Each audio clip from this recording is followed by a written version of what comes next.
Hello जी, क्या हाल चाल। Welcome to chainomics and let's study economics over a cup of चाय।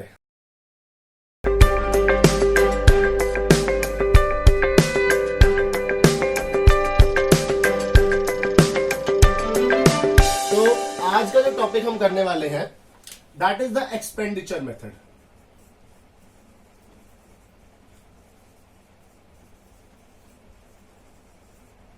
Know what is expenditure method. हमने दो मेथड जब तक पढ़ लिए हैं। पहला मेथड जो था हमारा वो था the value added method, also known as the production method. दूसरा मेथड हमारा था द इनकम मेथड। दो मेथड हम कर चुके हैं अब तक। आई होप आप लोगों ने इनकम मेथड के असाइनमेंट्स कर लिए हैं। जो इनकम मेथड के असाइनमेंट्स के जो आंसर की है उसका लिंक आज की वीडियो में आपको मिल जाएगा डिस्क्रिप्शन बॉक्स के अंदर, और इसका भी असाइनमेंट मिलेगा। तो इसका असाइनमेंट आपको करना है। Along with that I will give you some questions that are the theory questions. मैं आपको कुछ थ्योरी के क्वेश्चंस दूंगा जो आप थ्योरी के क्वेश्चन प्रैक्टिस कर पाएंगे। उसके साथ मैं आपको उसके आंसर की भी प्रोवाइड कराऊंगा ताकि आपको पता लगे कि किस तरीके के आंसर्स आप लिख सकते हो, किस तरीके के आंसर्स आपको लिखने हैं। I will guide you about everything, right. So expenditure method जो आज का हमारा मेथड है, this method is basically the coincide method of the production method, the value added method. Coincide का मतलब क्या होता है? कोइंसाइड का मतलब होता है कि एक सिक्के का दूसरा पहलू। बेसिकली मतलब कि जिस तरीके से वैल्यू एडेड मेथड कंसिडर करता है चीजों को, ये बिल्कुल उसके ऑपोजिट डायरेक्शन से करता है। मतलब वैल्यू एडेड मेथड के अंदर हम कंसिडर करते थे सेल्स को। सेल्स मतलब sales plus closing stock minus opening stock, यही करते थे। उसके अंदर हम उसमें सेल्स वाली साइड से कंसिडर करते थे, जबकि यहां हम कंसिडर करेंगे परचेज वाली साइड से। जो एक पर्सन सेल कर रहा है, दूसरा पर्सन वही चीज परचेज भी कर रहा होगा, तो वहां हम सेल्स के पॉइंट ऑफ व्यू से देखते थे, यहां हम परचेज के पॉइंट ऑफ व्यू से देखेंगे, राइट। सो अगर हम बात करें परचेज के पॉइंट ऑफ व्यू से, तो परचेज का मतलब होता है खर्चा, क्योंकि हम अगर परचेज करेंगे कुछ तो हम खर्चा करेंगे, राइट। अगर मैं कुछ भी खरीदने जाऊंगा मार्केट में तो मैं खर्चा करूंगा, तभी वो चीज मुझे मिलेगी ना, राइट। सो खर्चा जरूर होगा, तो खर्चा that is the expenditure. So basically this method takes into account all the expenditure that we do on purchasing goods and services, right। तो कितने तरीके के एक्सपेंडिचर्स होते हैं वो हम बात करेंगे इस वीडियो के अंदर और इस मेथड के बारे में। सो पहला, private final consumption expenditure, short form में PFCE, private final consumption expenditure. Short form आपको नहीं लिखनी है जस्ट बिकॉज वो बहुत बड़ा वर्ड है, तो हमें बार बार बोर्ड पे यूटिलाइज नहीं हो पाएगा इतना, राइट। और दूसरी चीज, जब हम क्वेश्चंस करते हैं तो बार बार आपको रफ में भी इतना ना लिखना पड़े, दैट इज PFCE यूज करेंगे यहाँ पे। बट जब आप बोर्ड्स में करोगे तो बोर्ड्स के अंदर you will write private final consumption expenditure, पूरा लिख कर आना है, right. So private final consumption expenditure also known as PFCE होता क्या है? What is PFCE? Now private final consumption expenditure का मतलब होता है all the expenditure done by households. Households मतलब हम लोग, जो हम लोग प्राइवेट हाउसहोल्ड्स जितना भी खर्चा करते हैं उसको हम बोलते हैं private final consumption expenditure. Along with that the expenditure of private non-profit organizations serving households plus private non-profit institutions serving households। मैं इसको प्राइवेट हाउसहोल्ड लिख देता हूं।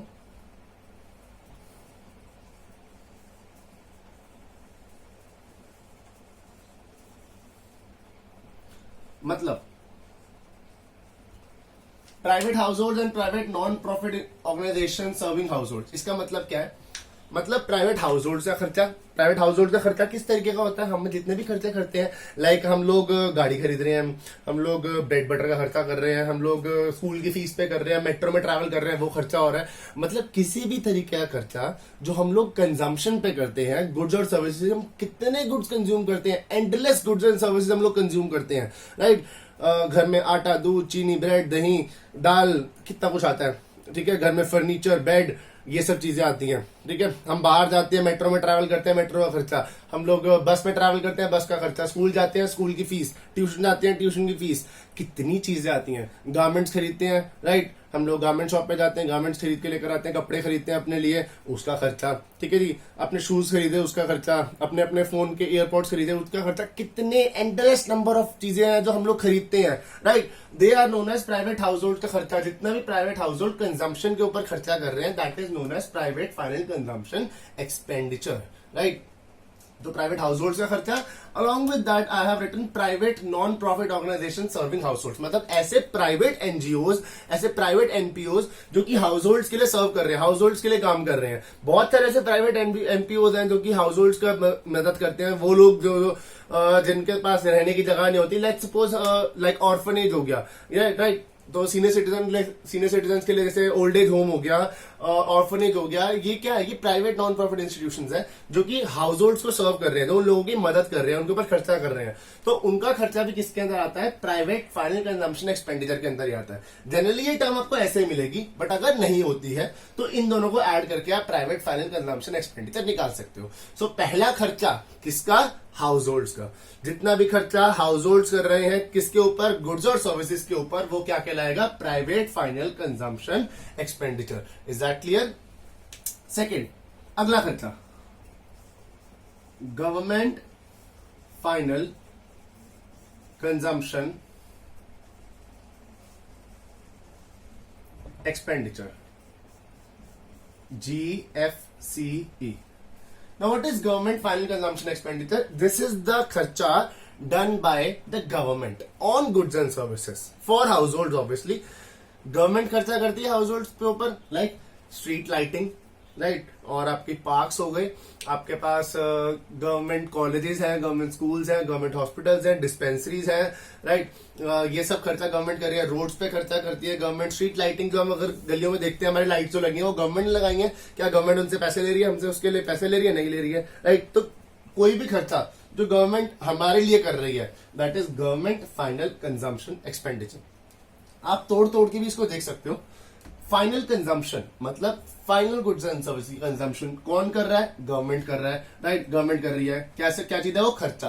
तो खर्चा जो कि फाइनल गुड्स की कंजम्पशन पे किया गया है by the government. So government final consumption expenditure is basically the expenditure done by the government on the final goods and services for households is basically known as government final consumption expenditure.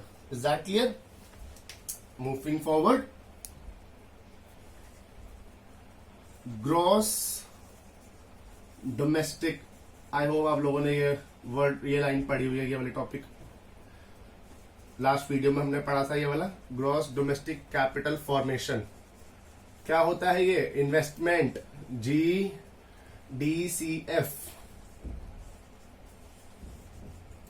Gross domestic capital formation, GDCF। Last video में भी हमने बात की थी इसके बारे में। Capital formation का मतलब क्या होता है, कैपिटल फॉर्मेशन का मतलब होता है investment, right, capital formation refers to investment. Gross domestic मतलब कंट्री के अंदर अंदर की गई investment. So basically gross domestic capital formation is the investment done by the firms. तो तीसरा खर्चा, पहला खर्चा किसका था, पहला खर्चा हाउस होल्ड्स का। दूसरा खर्चा किसका था, दूसरा खर्चा था हमारा गवर्नमेंट का। तीसरा खर्चा किसका था, तीसरा खर्चा था हमारा फर्म्स का। तो तीन पार्ट्स आ गए हमारे पास, तीन सेक्टर्स आ गए हमारे पास। कौन कौन से, फर्म्स आ गई, देन गवर्नमेंट आ गई, देन हाउस होल्ड्स आ गए, राइट। बट एक चीज और, अब यहाँ पे कई बच्चे ये चीज पूछेंगे कि सर हम तो टू सेक्टर इकोनॉमी पढ़ रहे हैं ना, टू सेक्टर मॉडल पढ़ रहे हैं, तो गवर्नमेंट नहीं आनी चाहिए बेसिकली यहाँ पे। बट हम कौन सा खर्चा ले रहे हैं, हम खर्चा ले रहे हैं गवर्नमेंट का खर्चा ऑन द हाउस होल्ड्स। तो बेसिकली हम हाउस होल्ड्स की बात कर रहे हैं यहाँ पे, हम वो खर्चा देख रहे हैं जो गवर्नमेंट हाउस होल्ड्स के ऊपर खर्च कर रही है। हाउस होल्ड्स और वही है हमारे पास, हाउस होल्ड्स और फर्म्स ही है, हम वो खर्चा गवर्नमेंट का ले रहे हैं जो कि हाउस होल्ड्स के ऊपर कर रही है गवर्नमेंट। तो गवर्नमेंट का खर्चा, हाउस होल्ड्स का खर्चा, फर्म्स का खर्चा, तीन खर्चा हमारे पास आ चुके हैं, तीन एक्सपेंडिचर्स हमारे पास आ चुके हैं already. So first one, private final consumption expenditure, government final consumption expenditure, and the third one, gross domestic capital formation. All the investment in machinery, furniture, building, any type of asset done by the firms is known as gross domestic capital formation. It includes both the type of investment. इसमें दोनों आते हैं, fixed भी और stock भी। आपको पता है लास्ट वीडियो में हमने डिस्कस करा था ये कि अगर हमारे पास gross domestic fixed capital formation दे रखी है तो उसके अंदर हम ऐड कर देंगे change in stocks to get gross domestic capital formation. Is that clear? ये चीज हमने डिस्कस करी थी लास्ट वीडियो के अंदर भी, और अब भी हम यही चीज इसके अंदर भी इंक्लूड कर रहे हैं। ठीक है जी। नाउ चौथा कंपोनेंट, 4 कंपोनेंट्स है इसके। चौथा कंपोनेंट है नेट एक्सपोर्ट्स। अब ये किसकी डिमांड है? नेट एक्सपोर्ट्स एनएक्स के नाम से हम इसको रिप्रेजेंट करते हैं, या फिर एक्स माइनस एम भी लिखते हैं इसको हम। नेट एक्सपोर्ट किसकी डिमांड, मतलब किसका एक्सपेंडिचर है ये? जरा इसको ना एक अलग एंगल से सोचते हैं। Basically this is exports minus imports. Net exports is exports minus imports. तो अगर हम एक्सपोर्ट माइनस इंपोर्ट की बात करें तो ये हमने क्यों लिया, क्या क्यों आया ये? एक्सपोर्ट्स क्या है? जो गुड्स हम बाहर भेज रहे हैं वही है एक्सपोर्ट्स। ये फॉरेनर्स है, या मैं रेस्ट ऑफ द वर्ल्ड ले लेता हूं। गुड्स वहां बेच रहे हैं और यहां पर क्या आ रहा है? पैसा आ रहा है, एक्सपेंडिचर कर रहे हो। एक्सपोर्ट्स को अगर हम एक अलग एंगल से देखें, एक्सपोर्ट्स का मतलब होता है गुड्स बाहर भेजना। गुड बाहर क्यों भेज रहे हैं? बिकॉज वो लोग खर्चा कर रहे हैं हमारे गुड्स के ऊपर, वो लोग डिमांड कर रहे हैं हमारे गुड्स को। तो अगर हम एक्सपोर्ट का एंगल देखें यहाँ पे, तो एक्सपोर्ट को बेसिकली हम इस एंगल से भी ले सकते हैं कि एक्सपोर्ट इज द डिमांड और the expenditure done on the domestic goods by rest of the world और बाय द फॉरेनर्स। राइट?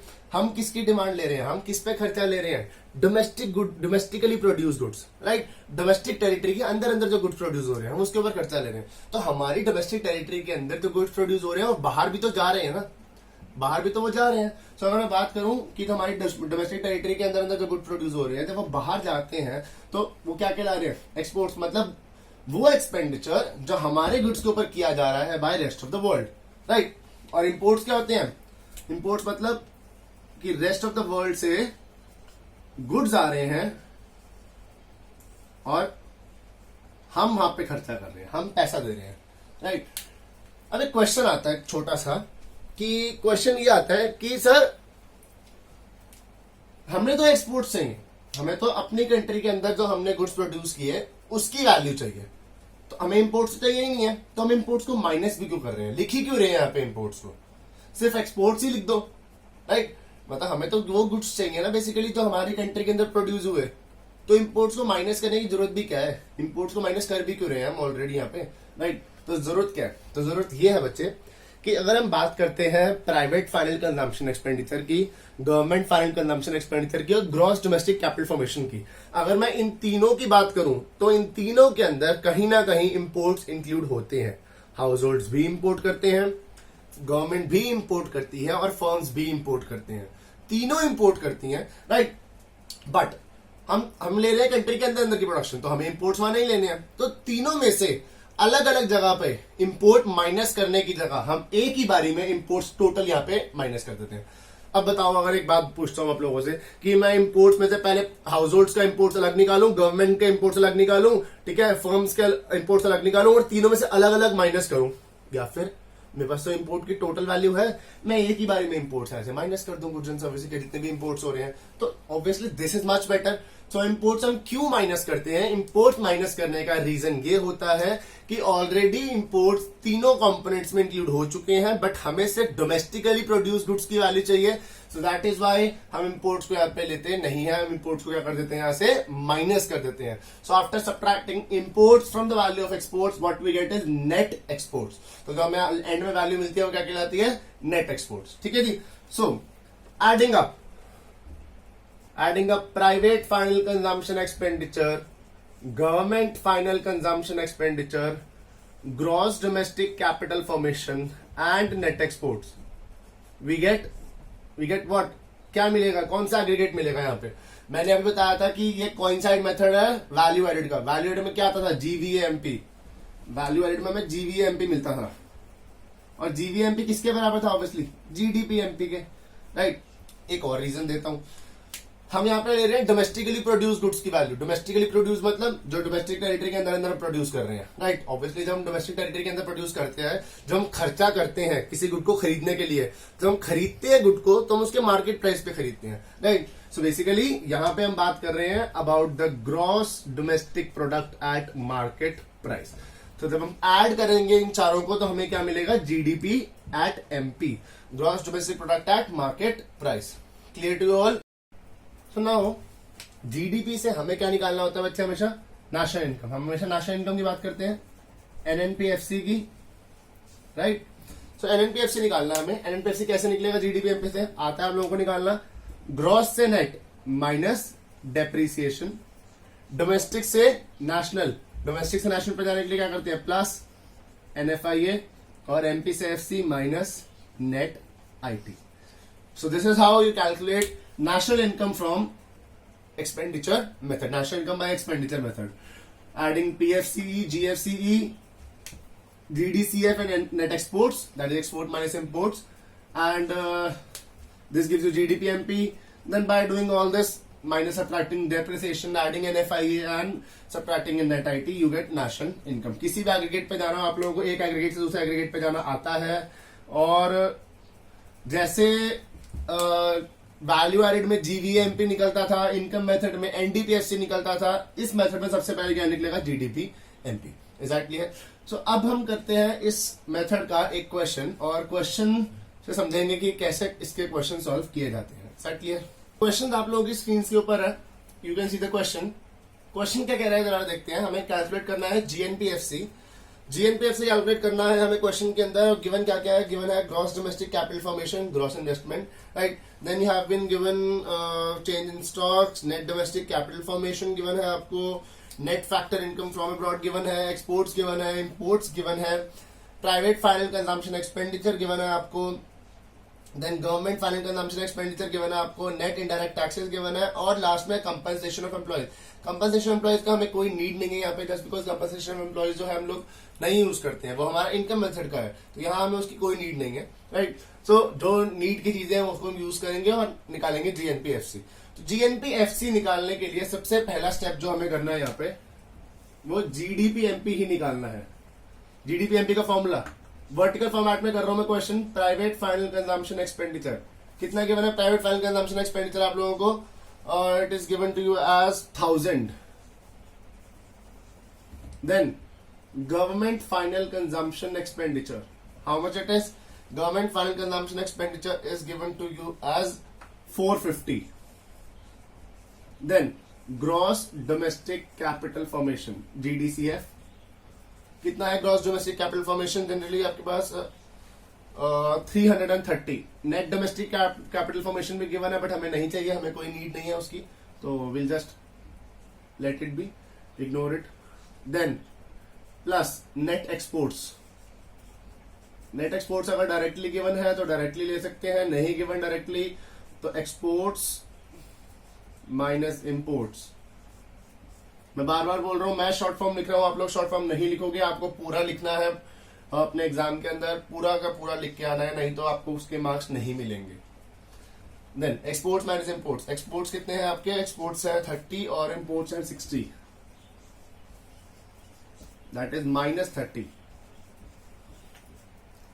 तो अगर हम एड अप करते हैं इसको तो हमें मिलेगा जीडीपीएमपी कितना, 1000, 1450, 1780 एंड देन -30 तो 1750। हमें क्या निकालना है, हमें निकालना है क्वेश्चन में जीएनपीएफसी।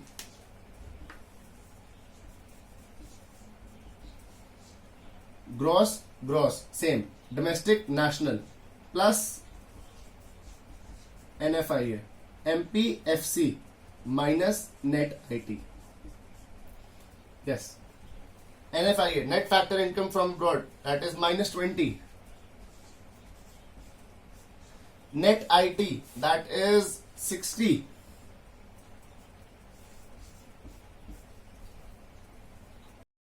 So subtract करते हैं इसको, तो subtract करने पे हमें क्या मिलेगा, 1750 minus 80, that is 1670. So we get GNP FC as rupees 1670 crores. This is the answer. ठीक है जी. एक और क्वेश्चन प्रैक्टिस करते हैं हम इसके साथ में. तो दूसरा क्वेश्चन जो हम प्रैक्टिस करेंगे अब. तो अगला क्वेश्चन जो हमारा है, अगला क्वेश्चन कहता है आपको निकालनी है नेशनल इनकम. नेशनल इनकम के लिए आपको गिवन क्या क्या है? You have been given government final consumption expenditure, net domestic capital formation, net imports, net indirect taxes, final consumption expenditure by households. Then you have been given net factor income to abroad, and last you have been given consumption expenditure by private non-profit institutions serving households. Right? तो question करते हैं, national income निकालनी है हमें इसके अंदर. ठीक है, तो पहले जीडीपी एमपी निकालेंगे.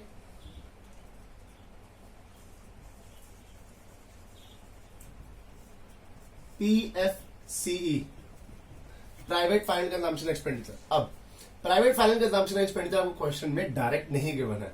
उसके वही दो कंपोनेंट्स गिवन है जिनकी मैंने बात की थी. कौन कौन से? पहला हाउस होल्ड वाला,